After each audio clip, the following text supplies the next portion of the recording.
একদা এক গ্রামে বাস করত এক সুখী পরিবার। জেমস এবং অ্যালিনা নামে এক দম্পতি তাদের ছোট্ট একটি ছেলে এবং মেয়েকে নিয়ে শান্তিতে বসবাস করত। তাদের পরিবারটি ছিল গ্রামের কাছে পরিচিত একটি উদাহরণ, কারণ তারা সবসময় একে অপরকে ভালোবাসত এবং যত্ন করত। কিন্তু সময়ের সাথে সাথে জেমস এবং এলেনার মধ্যে অজানা কারণে ছোট্ট ছোট্ট বিষয়ে নিয়ে মতভেদ শুরু হলো। জেমস তার ছেলে এবং মেয়েকে খুব বেশি ভালোবাসত। তাদের উভয়ের মধ্যে মতভেদ থেকে ধীরে ধীরে বড় ঝগড়ার রূপ নিল। তাদের পরিবারটি খুব হই হুল্লো এবং তাদের ছেলে মেয়েগুলো আনন্দ উল্লাসের মধ্যে দিন কাটাতো। আর সেই পরিবারের ঝগড়ার কারণে সেই পরিবারের শান্তি ধীরে ধীরে উধাও হয়ে গেল।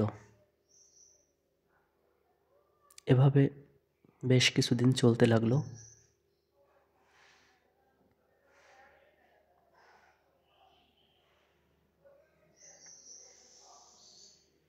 একদিন খুব রাগ এবং দুঃখে জেমস সিদ্ধান্ত নিল যে সে এই বাড়ি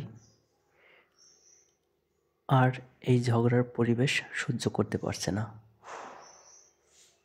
জেমস এবং এলেনার মধ্যে প্রচণ্ড ঝগড়া হলো এবং জেমস খুব বিষণ্ণ ছিল।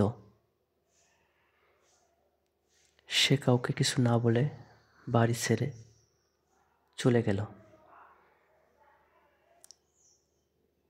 জেমস হঠাৎ চলে যাওয়ায় পরিবারের সবাই ভেঙে পড়ল। তার মেয়েটা যে সবসময় বাবার খুব কাছের ছিল, কান্নাকাটি করতে লাগলো। সে বারবার বলছিল, বাবা ফিরে এসো, তুমি আমাদের ছেড়ে যেতে পারো না।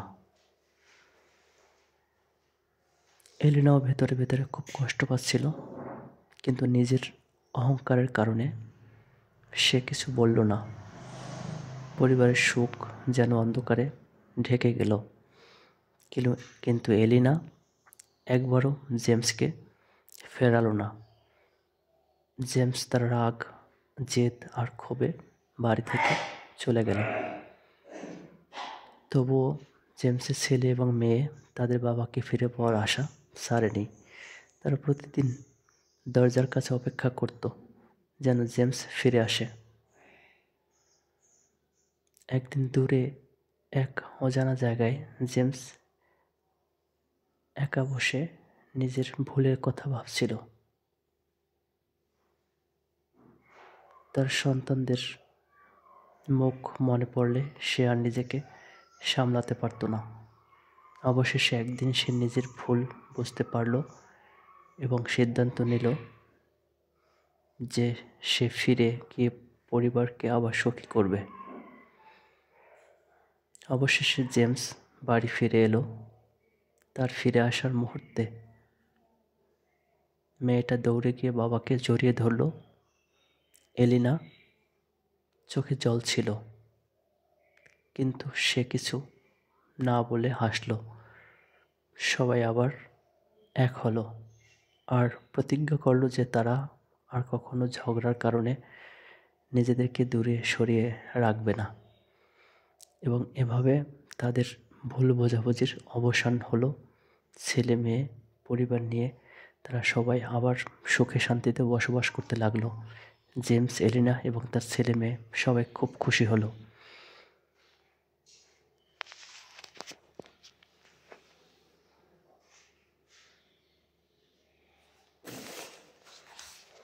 জেমস যখন একা একা বসে ভাবছিল, তখন সে খুব বিষণ্ণ ছিল।